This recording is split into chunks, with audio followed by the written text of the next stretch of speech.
feels like it's moving faster than we can catch our breath. We chase deadlines, outcomes, and answers, yet forget that some of life's most profound shifts happen in the quiet, in the pauses, in the space between effort and reward. Welcome back, listeners, to the Mindful Living Podcast with your host, Sana. And for today's episode, we are going to dive deep into a space which is about mindfulness, not just as a buzzword, but as a lived experience, and patience, not as a passive waiting, but as an active, conscious choice. And our guest knows this journey deeply. She's worn more hats than most people wear in a lifetime. From working in restaurants to consulting in mergers and acquisitions, from teaching school to supporting wounded veterans, from navigating marriage and motherhood to overcoming personal health challenges. Her life has been a living classroom of resilience and spiritual alignment. And for almost a decade, she's been coaching others to elevate and lighten up their lives, helping them connect to their higher selves and embrace their sacred journeys. So, listeners, this isn't about the quick fixes or surface level affirmations. It's about tuning in, slowing down, and learning how to trust the process even when the outcome isn't clear. So, let's take a collective breath and begin. Listeners, let's welcome Samantha Kane. Yeah, welcome to this show, and I'm really looking forward to this conversation. Yes, thank you so much. I'm happy to be here. Now many people think mindfulness means sitting quiet or still in meditation.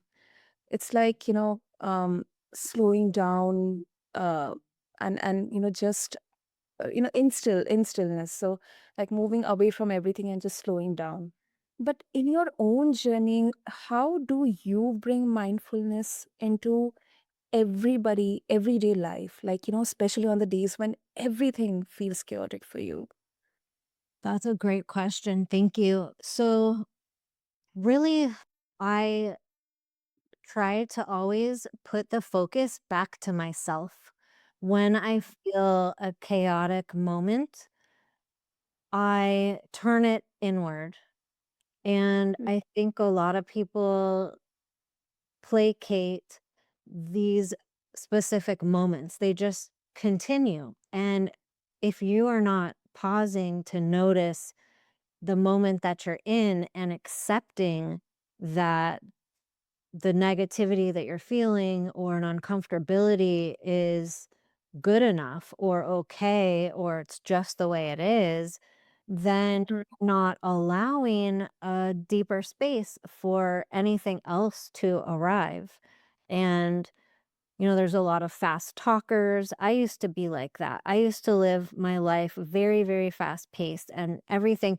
It was, you're fast talking, you're getting mad when other people are speaking too slowly and breathing through their words because you want every conversation to go fast because that's how you're doing it. And you're not Yeah. realizing maybe that's not how the world works. Maybe it's not always so fast. Maybe it's not always only your way when you're being fast. And Mhm. if you don't have realization about who you're being in these moments, then you're not going to learn and grow in a positive way where you're going to really bring more alignment into your life and live it in a happier, more peaceful way. Yeah, definitely. And I couldn't agree more with you, Samantha, because um I don't know, there are so many misconceptions around this that, um those who are super ambitious, super successful, they are always, hustling throughout the day and night. I mean, it's just kind of, I don't know, celebrated maybe. And those who are a bit, slow, they're aware of, okay, what I'm going to eat, what I'm eating. This is I'm doing through the day. These are my thoughts. Um, they they are kind of, they're kind of aloof, very kind of separate. Why do you think there's this kind of misconception? If if I am right. Um, this is a brilliant question. It's Mm, because, in my opinion, I don't feel like people want to stop and feel. They don't want to feel their feelings. They don't want to visit the spaces of their life that are uncomfortable, that have happened to them that they're just not happy with, ways that they've been, things that they've said, things that they've mm, done. It's it's just not a good place to want to visit. But yeah. the problem with that is now you're just ignoring these issues and they build up like a snowball, and they're Mm, always in the behind the scenes. So you don't, by avoiding something, you don't evade it in your life. It integrates in different ways and it becomes very, very problematic. It shows up in other ways in your life because there's always a cosmic nudge telling mm, you this isn't the way, this isn't how you're supposed to feel. And so one can be extremely successful, extremely busy, extremely productive, and it might look grand on the outside, but on the inside, there's something very hurting to come out. And when we don't pay attention to these moments and we don't bring in a mindful moment here and there as a mm, practice, just simply by noticing these, like, giving ourselves a break and mhm, just noticing it when we are go, go, go, we're doing a massive disservice to our soul. We're it's like, I don't wanna say you're running with the devil, but it's like you're running with ego instead of allowing an insertion of spirituality and soulfulness to your life. And a big problem is that so many people speak soul language, but mhm. more for show Yeah. than for living. And Correct. they're not embodying it. And that's a big problem for their own life, not for anybody else, because it's not, you're not necessarily, I mean, you can hurt other people externally if it is something that they're buying a service from you. Like, let's say if I was a life coach that practiced in this manner, if I didn't practice what I preach, that would be problematic. Um, Okay. and I'm not someone that does that. I'm the opposite. I do all the work myself. But so for anyone, if you're living like this and you're just so fast paced that you're not stopping, that's why there's that expression, stop to smell the roses. And Mm, it's really so true. It's bringing the senses in and not just looking on an app on your phone. Ooh, what's the weather going to be today? Okay, and then you dress accordingly and you act accordingly. But are you stopping to feel the air outside, to feel the sun on your skin, to smell the scents when you're walking on the street, to really see with your eyes in a different way? When we don't live like that, then we have our head down and we are missing out on so many grandiose opportunities out there. We're missing mhm. the mark. We're missing the mark to meet ourselves in all these downloads that we can receive from the universe. The universe is always talking to us, and if we're going to bypass all of the beauty of it, then we're going to miss really important messages in our lives. Oh my goodness, you brought up so many brilliant points in here, Samantha. First of all, um, I mean, I shouldn't use the word, but it's kind of a hypocrisy if you're not um, practicing what you're preaching. I'm a very, very firm believer in that. I mean, if you are not practicing it, then you don't have the right to even preach it. Yes. It doesn't work, and really, it kind of feels off. And also, uh, another point that you mentioned, and I had a very um, detailed conversation on this, specifically the cosmic, the universe, the nudges from our universe. I mean, uh, often we brush it off them as, coincidences. But these signs and these symbols could be nature, could be our pet animals, could be, non-living things as well. They have so many, hidden messages. It's just that we need that amount of clarity and at least that amount of stillness, that kind of restraint to understand those messages.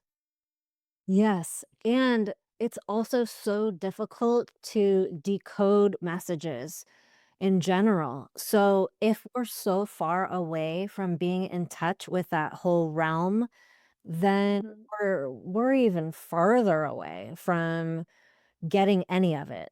And it's not getting, it's a gift. So I don't mean like it's you're getting it, but I mean it really is a gift that you're missing out on. So it's again, it's a disservice to yourself to not tap into the beauty of, like you say, nature and your pets and all these wonderful things around us all the time. We live in this plug and play system where we wake up very quickly, we go to work, we uh, scarf food down our mouths unconsciously, and we don't behave in ways that align with the sense of wonderment about life. We come home from work and then we want to be entertained and the television is on, or you got your phone attached to your hand, the new age computer. I mean, Yeah. might as well have it sewn into our hands at this point. But it's it's a travesty to do to ourselves to not allow the awakening to occur, because there's an invitation and everyone's invited to this party. And if they're not going to RSVP yes, then there's so much no happening that it's not as fun. It's really not as fun. I mean, from personal experience, like you asked in your first question, where, how it looked in my life and how it's translated is I've experienced all sides of it. At this point, I'm old enough, I can wholeheartedly say that. I've done all the wrong things or the worst things, and I've also done all the great things and the best things because I've allowed myself to experiment through every pocket and every phase of my life and not be afraid and live in fear of the unknown. I've made bold choices where I had no idea what my footing was going to look like on the other side. And I really went into things where, I just kind of dove head first and wasn't really sure. But in that, even in the times that I went really fast in my life, in the pacing, I still had my sense of wonderment in check because I'm just innately a spiritually aligned person and a spiritually curious person, because Mhm. I've always felt very strongly that I'm not alone in this and that I'm coexisting with the universe, and that even in times I don't really understand what's going on, or I don't know what's set before me. I don't know the next steps to take. I'm unsure of my footing. I'm unsure of myself. Maybe I'm in an insecure moment, like we all have. All of these variables where we are uncertain and we're not so clear, it's easier to be in that when you're more fast paced, because if you're not paying attention to the messages and the intuition, then you're missing out on affirmation as well. It's not necessarily only messages. It's messages and also affirmation that you are on the right path or you are not. And that's a big part of it too, because we all want some sense of confirmation that, okay, I'm exactly where I'm supposed to be, or this is exactly how I was supposed to approach this thing. So if we're not listening to ourselves along the way and we're very much giving our freedom away by, maybe we're a people pleaser and we just allow other people to tell us what to do and tell us what to watch. And, we want to be exactly like our friends. And then you lose your unique power. You lose all of that. So if you want to be in more of a winning space of your life, and it's not like you're winning a game or anything, but it's winning for yourself, because it's not about anybody else. It's about how you want to feel in your life, not how you want to present your life to look like to others. And too many people in this world in the modern era have tapped so hard into ego and into what this looks like to others, rather than how does it feel for myself, that that's another big part of why we're so fast paced and we're not allowing thought into it, and then now add like chat GPT or any of these other things where we're just not thinking for ourselves as much. I mean, that's only going to get worse. So this is like a massive awakening and call out to people, to like all of humanity actually, to really listen to yourself more and tap into your spiritual side deeper, because the growth is where it's at. The growth is where you have better foundation, deeper roots, and you're more in alignment with embodying who you are truly, as opposed to who people are telling you to be, and taking breath more intentionally and following yourself more than following, what society tells you to do, or even your boss. You have to have this report done by the okay, that's fine. Maybe you have deadlines. Maybe you do have a timing and a pacing that aren't very easy and that are challenging. That's okay. But how are you doing it isn't necessarily as important as who you are being in these moments. Mm, that's very well put, Samantha. And It yeah, and I just want to bring in a bit of a different, this kind of uh, suddenly came in my mind.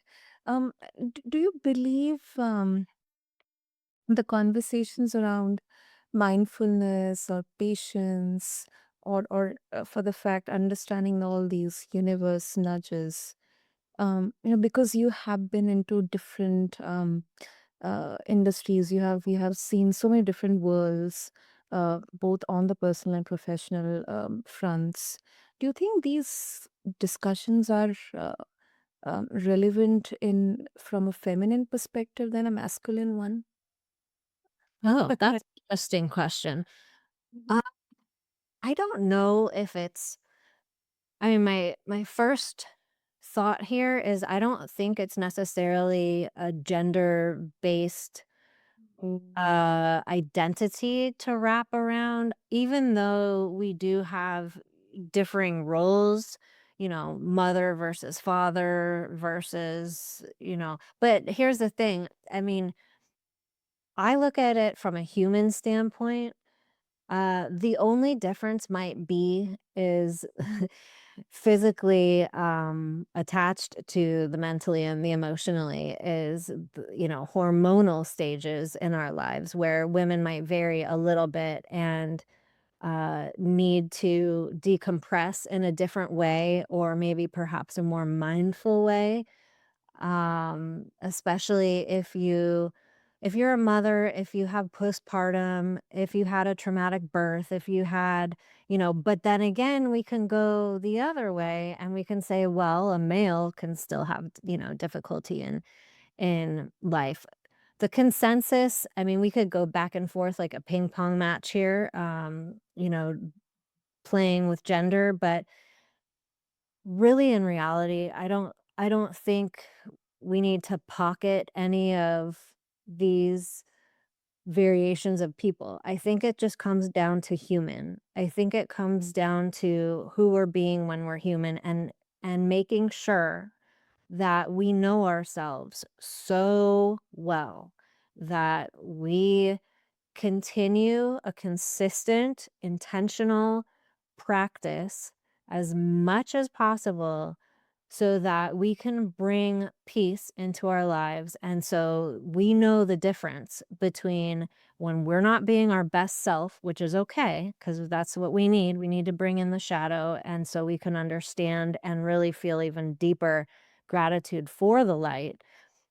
However, it's so, so important to just know ourselves. And so it doesn't really matter what you go through because even, if we had 1,000 people lined up, half of them male, half of them female, or whatever the number count was, every person is going to have a unique perspective, a unique experience, and everyone, without saying, is going to have multiple challenges through their life.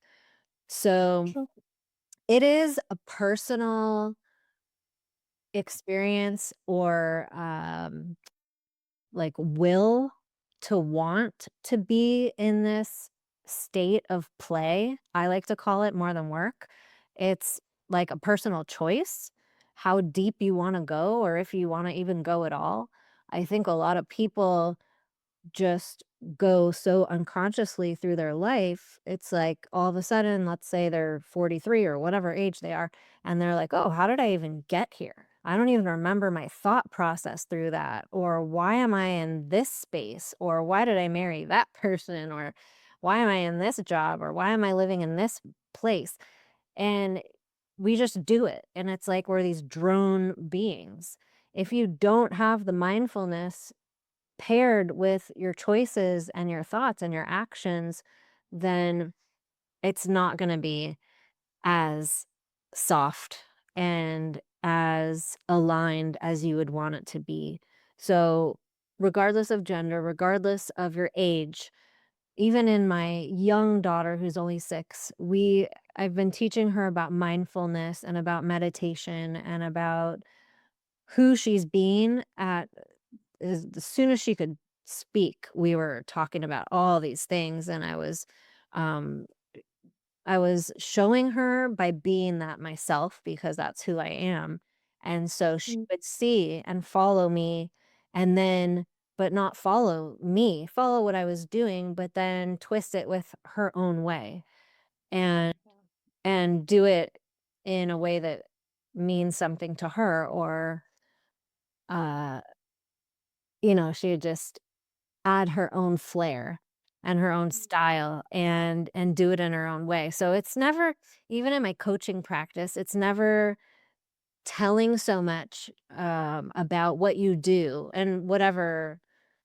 career you're in or whatever you're trying to translate to people. It's never about telling people, it's about showing people who you are yourself, but in a way that's not, for entertainment purposes. It's like, this is the light being that I am, and this is the message that I choose to share. And if it sparks joy, if it sparks inspiration in you, then I invite you to have relation with me, whether you know me or not personally, but to be in this space and to live here together because we're all on this earth together. This is all we know. So we might live in different households and we might have different practices, and some of us might journal, and some of us have never touch a pen anymore since we've had a phone now. Everything goes into notes or a computer.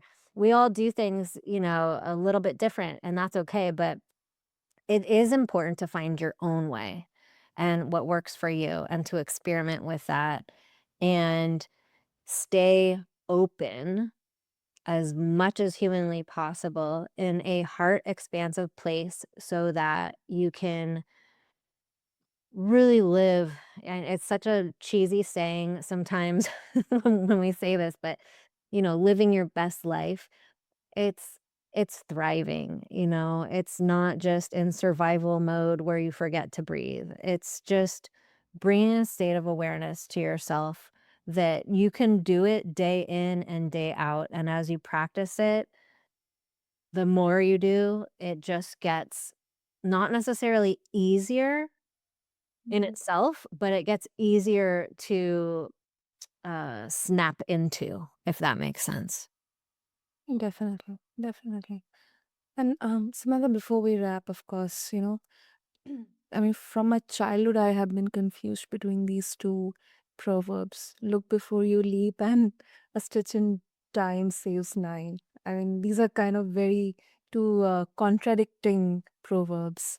Whenever we talk about patience, I mean, how do we distinguish between being patient and staying stuck in a situation longer than we should? Well, I would say that we have to be stuck so many times because there are only certain moments in life that we're going to awaken to the fact, paired with action, that we're going to pull ourselves out of it. Yeah. And if people think that, if they have this struggle and they are caught in a loop and they think this massive awakening has to happen, or they need to hire 5 different, therapists, coaches, or whatever you wanna do, and have someone's help and hold their hand so much, like, that's not gonna work necessarily. It's gotta be on your own time, in your own way. I say this all the time. It's gotta be in your own time, in your own way, on your own pace, and the timing is always divine timing. There's just a way. Some people that have had very terrible things happen to them, might not agree about this statement in that moment, but when you get retrospect, you may. There's always a higher perspective to everything that happens to us because it's always happening for us. And there's always a lesson in everything, even the worst things. But the patience comes in when we finally get so sick of ourselves that we decide to take different action instead of in the loop of the same actions we've repetitively been annoying ourselves with. And when we take this different action, and when we are consistent, and when we mean it, and we stay in this mode of, I'm so sick of doing this to myself, I'm just going to yank myself out, and we, with all our willpower and all our might, we do. That's when the change happens, and that's when we start to learn to have patience with ourselves.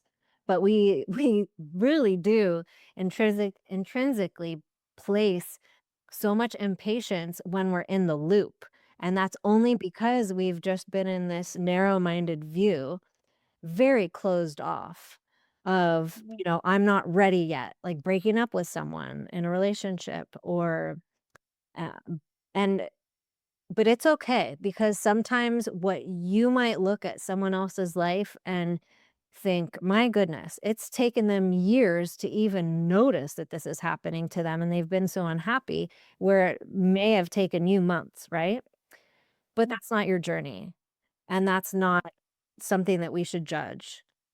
So again, everybody in their own time, own pace, own way, and we will all learn the lessons eventually, and eventually also have patience. Fully said, Samantha. I think that's such an important distinction. Re so before we wrap up, if our listeners they would like to connect with you, what would be the best way? Oh, sure. Thank you. I'm on my website. You can find me rootswingswellness.com, and mostly on my Instagram page, which is at rootswingswellness. Super. I'll make sure to have the links in the show notes. And I loved this conversation, Samantha, because it reminds us that patience and mindfulness, they're not just those lofty ideals for monks on mountaintops, but they're really something very intrinsic, very practical, gritty, everyday skills that we can have, that we all have. So thank you. Thank you so much for guiding us to reignite that passion, to have that clarity um, on mindfulness and patience with the beautiful insights and experiences. Thank you so much. I hope you have the best day. Yeah. Well, listeners, if there's one thing to carry with you today, it's this: slowing down doesn't mean you are falling behind. It means you are moving at the speed that allows you to truly live. And thank you so much to everyone for tuning into this episode on the Mindful Living podcast. Until next time, may you meet each moment with presence and each challenge with the quiet strength of patience. And don't forget to follow Samantha and her work on Root Swings Wellness. I'll have all the links in the show notes for you. With this, we conclude this episode of the Mindful Living. Thank you.